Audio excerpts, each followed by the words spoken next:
Hey guys, welcome back to my channel. In today's video, we're going to be talking about all of the books that I read in the month of September and what my thoughts are, my book review, and if you'd be interested to see what I read in September and what I thought about them, then please go ahead and keep watching.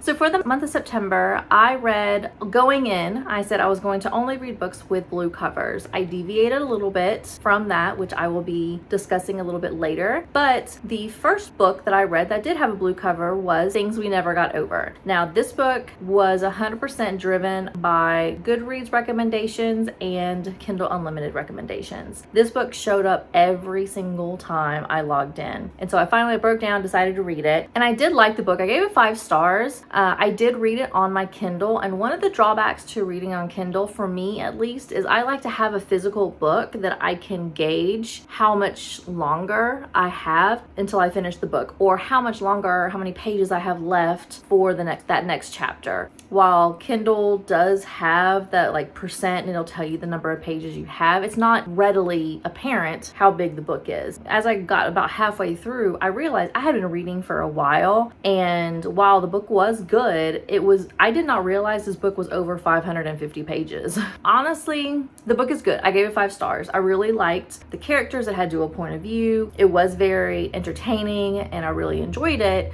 However, I did think that it could have been trimmed down a little bit. There were plots, there were subplots, like it was the relationship between Knox and Naomi, and then Knox and her daughter or stepdaughter, and like there were things going on. I don't know if it was worth over 500 pages, but overall it definitely was a good book. I'm glad I read it. 5 stars. I would recommend it to anybody else who would like to have a good romance book. The next blue book that I read for the month of September was The Selection. I've been trying to go back to Second and Charles to pick up the next book in the series to see how it progresses. I ended up giving this book 4 stars. It's a young adult romance, I guess. It was okay. Like I said, I would like to see what the next book is, because it's kind of hard to judge the first book in a series, because sometimes it's a lot of character buildup, so sometimes it's not the best gauge of how the series is going to progress. But I thought this book was good. I gave it 4 stars. It really wasn't a romance. Really, it was essentially, this book is The Bachelor in a book. It is a bunch of people, a bunch of girls that were selected to potentially win the heart of the prince to be the next queen. So it's the biggest issue that I had, and it really wasn't an issue, and this was something that has been brought up at other reviews of this book, is the girl's name is America Singer, and I don't like the name America anyways as the first name, but she's a singer and her last name is Singer, and I thought it was kind of weird to have that be your character's name. But it was 4 stars. Like I said, I'm going to try to see if I can find the next book and see how it progresses, and maybe it will be a series that I enjoy, and maybe after the second book I'll just kind of put it back and say it's not, anything I would be really interested in pursuing. The next book that I read was The Housemaid. Now, this was a book that I originally read this author a couple of months ago, and I wasn't impressed with the writing style or the ending of the book. It just kind of felt like the previous book. It had the build up and then it just kind of fell apart at the end for me. This book, The Housemaid, I gave it 4 stars. It actually was much better than the other book that I read. There was a twist that I kind of expected something was going to happen in the middle, but it did have a twist. I did enjoy it, and I will be, if this author comes up again as another recommended book, then I'll end up reading it. It definitely was not as bad as the first book that I read. The next book was The Dare. I gave this 3 stars, and this was a book that I was unsure of if I was going to enjoy when I originally kind of picked up the book and read the synopsis of it, because essentially what it is a girl who is dared to make her boss like fall in love with her or something, and it seemed to me, from looking at that from the outside looking in, it seemed very manipulative, and I didn't think I was going to enjoy it. It wasn't what I expected it to be. It didn't really have a plot. I mean, it did. It didn't impress me. It was not a romance that I thought anything highly of. I will not be going back to try to reread it at any future date. It was just a okay romance, nothing spectacular, nothing,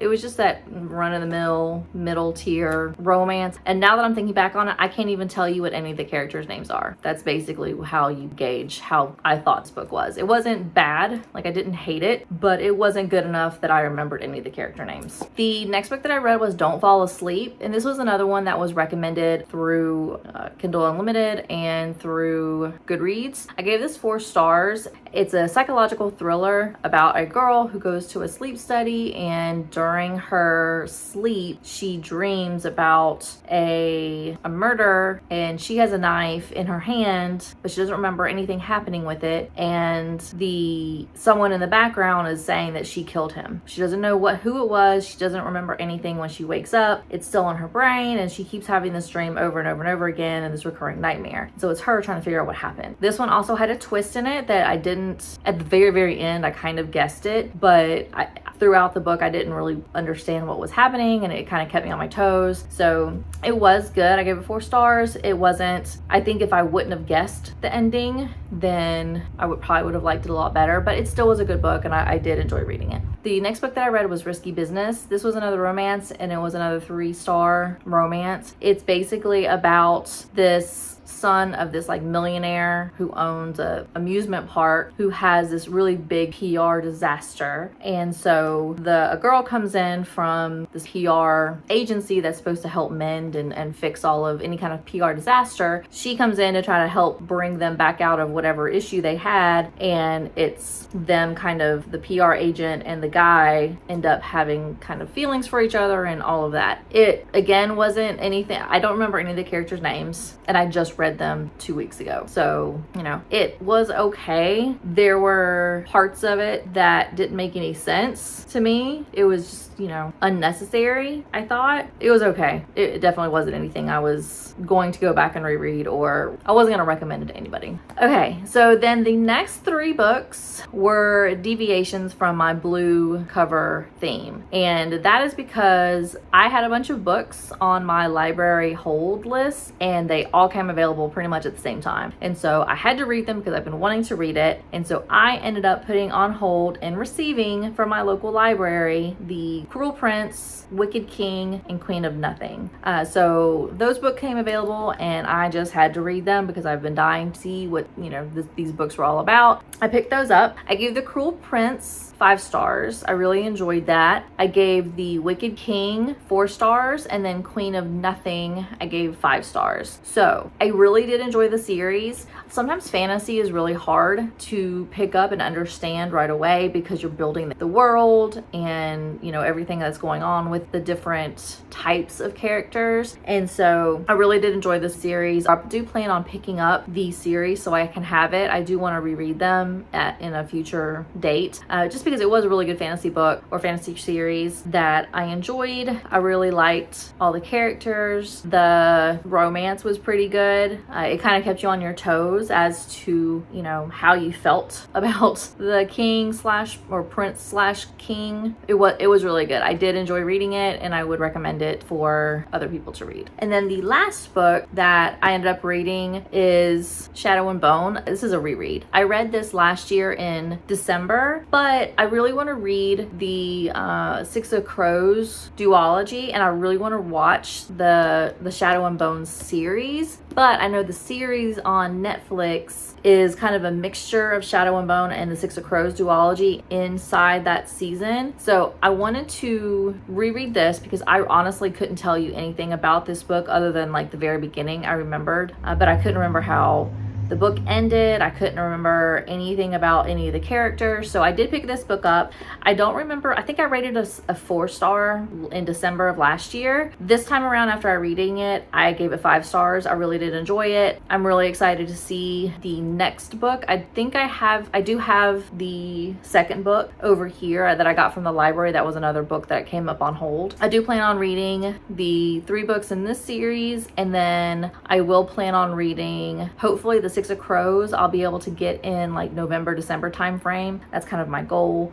So I can read that, and then I want to read these and then watch the Netflix series and kind of compare what I liked, what I didn't like, how I thought the characters looked in the books versus how they were on the TV, and all of that, the comparisons and all of that. So that's going to be coming up. I think that's going to be one of my videos in November. So if that'd be something you'd be interested in, keep watching, subscribe, like, all of that good jazz so you can get notified when that video comes live. And with that, those were all of the books that I read in the month of September. For the month of September, I ended up reading 10 books, like I said, and it was 3,603 pages. I'm super excited on how well I've been doing with my reading, and I really enjoy seeing how many pages I read each month. So yeah, so with that, thank you so much for watching. Please make sure you like and subscribe. I do plan on having my thoughts on the Shadow and Bone and Six of Crows series compared to the Netflix series. So for the rest of the year, I do plan on having my October TBR has already gone up. So if you'd be interested to see what I'm going to be reading for the month of October, I'll link the card and put it down below. I think I'm going to be doing some more TBR